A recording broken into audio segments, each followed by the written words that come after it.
Hi friends, మనకి దగ్గరలో వచ్చేసి వైకుంఠ ఏకాదశి వస్తూ ఉంది ఈ నెల 30వ తారీఖున. సో వైకుంఠ ఏకాదశికి తిరుమల వెళ్ళాలి అంటే మనకి బస్సులు చాలడం లేదు. బస్సుల్లో ఫుల్ రష్ ఉంటుంది. ఎందుకంటే వైకుంఠ ద్వార దర్శనానికి తిరుమలకి చాలామంది అంటే చాలామంది వస్తారు. మనకి బస్సులు ఇవన్నీ కూడా ఆల్రెడీ ఇప్పుడు మనకి ఫ్రీ బస్సు ఉండేదానివల్ల ఆడవాళ్ళ సంఖ్య కూడా ఎక్కువ, బస్సులు దొరకడం చాలా కష్టం. అందుకోసం గవర్నమెంట్ దీన్ని దృష్టిలో పెట్టుకుని మనకి తిరుమల వెళ్ళే వారికి అందుబాటులోకి ప్రత్యేకంగా ఒక 3 రైళ్లను అయితే తీసుకురావడం జరిగింది.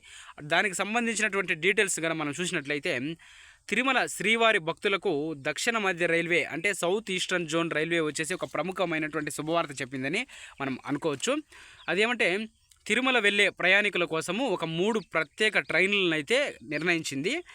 త్వరలో వచ్చేసి క్రిస్మస్, న్యూ ఇయర్ వస్తుండటంతో తిరుపతి వెళ్ళే వారి కోసము ప్రత్యేక రైలును ప్రవేశపెట్టింది. తిరుమలకు రోజు 1,00,000 మంది ప్రజలు వెళ్తూ ఉంటారు.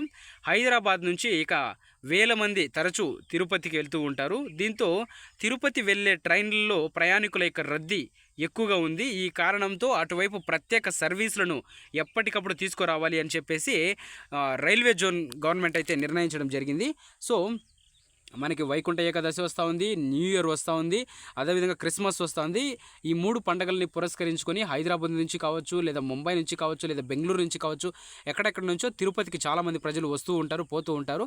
వారి యొక్క భక్తుల రద్దీ దృష్ట్యా ఈ యొక్క గవర్నమెంట్ డిసైడ్ చేసింది. ఆ 3 రైళ్ళు ఏ టైమింగ్స్కి ఎక్కడెక్కడ నుంచి వస్తాయి, ఎక్కడెక్కడ ఆగుతాయి అని డీటెయిల్స్ చూసినట్లయితే, తిరుపతి చర్లపల్లి నుంచి ఈ రైలు 16వ తారీఖున స్టార్ట్ అయ్యి 30వ తారీఖు వరకు కూడా అందుబాటులో ఉంటుంది. ప్రతి మంగళవారం సాయంత్రం వచ్చేసి ఇది 4:30 గంటలకు బయలుదేరి తిరుపతిలో బయలుదేరుతుంది. తర్వాతి రోజు ఉదయం వచ్చేసి 8:15కి వచ్చేసి చర్లపల్లికి చేరుతుంది. ఇక చర్లపల్లి నుంచి తిరుపతికి మళ్ళీ 19వ తేదీని నుంచి జనవరి 2 వరకు కూడా ఇది స్టార్ట్ అయ్యి ఉంటుంది. ఈ ట్రైన్ వచ్చేసి చర్లపల్లిలో వచ్చేసి సాయంత్రము 3:30కు బయలుదేరి తర్వాతి రోజు తెల్లవారిన 6:40కి అయితే తిరుపతికి చేరుకుంటుంది. ఇంకా రెండో ఎక్స్ప్రెస్ వచ్చేసి సందూర్పూర్ నుంచి స్టార్ట్ అయ్యి తిరుపతికి వెళ్తుంది. ఇంకా మూడో ట్రైన్ వచ్చేసి 21వ తారీఖులో జనవరి 4 వరకు స్టార్ట్ అవుతుంది. ఇది సందూర్పూర్లో రాత్రి 9 గంటలకు స్టార్ట్ అయ్యి మరుసటి రోజు వచ్చేసి 10:30 వరకు కూడా తిరుపతిలోకి చేరిపోతుందండి.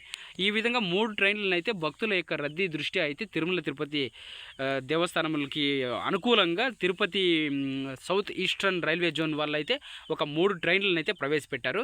సో మనము ఇప్పుడు బస్సులు దొరకలేదనే ఫీలింగ్ అయితే మనకొద్దు. దేవస్థానం దగ్గరికి వెళ్ళి భగవంతుని దర్శించుకోవాలనుకునేటటువంటి ప్రతి ఒక్కరూ కూడా ఆ ట్రైన్లు అయితే ఎక్కువగా వాడేసుకోవచ్చు. ఎందుకంటే ట్రైన్లు ఆల్రెడీ ఎక్కువగా వదిలేసినారు. సో ట్రైన్లో వెళ్ళి మీరు గమనిస్తే బస్సు టికెట్ల కంటే కూడా ట్రైన్ టికెట్ తక్కువ పడుతుంది. మీరు చాలాసార్లు నేను బెంగళూరుకి వెళ్ళినప్పుడు అయితే మ్యాక్సిమము కుప్పం నుంచి వైట్ఫీల్డ్ స్టేషన్కి అయితే నేను ఒక 20 రూపీస్ 30 రూపీస్లో వెళ్ళిపోతా ఉంటాయి ప్యాసింజర్ రైల్లో. అదే మనం బస్సులో వెళ్తే 70 నుంచి 80 రూపాయలు తీసుకుంటాడు. సో ట్రైన్లో అయితే మనకి టికెట్లు చాలా తక్కువ బస్సు కంటే కూడా. ఆ విధంగా కూడా మనం ఈజీగా వెళ్ళచ్చు. ఇప్పుడైతే ఆడవాళ్ళకి ఫ్రీ ఉంది బస్సు. ఆడవాళ్ళు అయితే బస్సు ఎక్కి వెళ్ళిపోవచ్చు ఆటోమేటిక్గా, చూడాల్సిన పని ఏం లేదు. మగవాళ్ళకి మనం టికెట్లు పే చేయాల్సింది కాబట్టి మనము బస్సులో కాకుండా ట్రైన్లో వెళ్తే మనకి కొంచెం బెటరు, జాలీగా కూడా ఉంటుంది. ప్లస్ ట్రైన్లో టికెట్లు కూడా తక్కువ. ఎవరైనా తిరుపతికి వెళ్ళాలనుకుంటే ఈ ట్రైన్ టైమింగ్స్ అన్నీ తెలుసుకోండి. వీడియోలో ఆల్రెడీ చెప్పాను నేను ట్రైన్ టైమింగ్స్ అంతా కూడా. ట్రైన్లు ఈ విధంగా అయితే పెంచడం చాలా మంచిది. ఎందుకంటే భక్తుల రద్దీని పురస్కరించుకొని అప్పుడప్పుడు ఇలాంటి డెసిషన్స్ తీసుకోవాలా.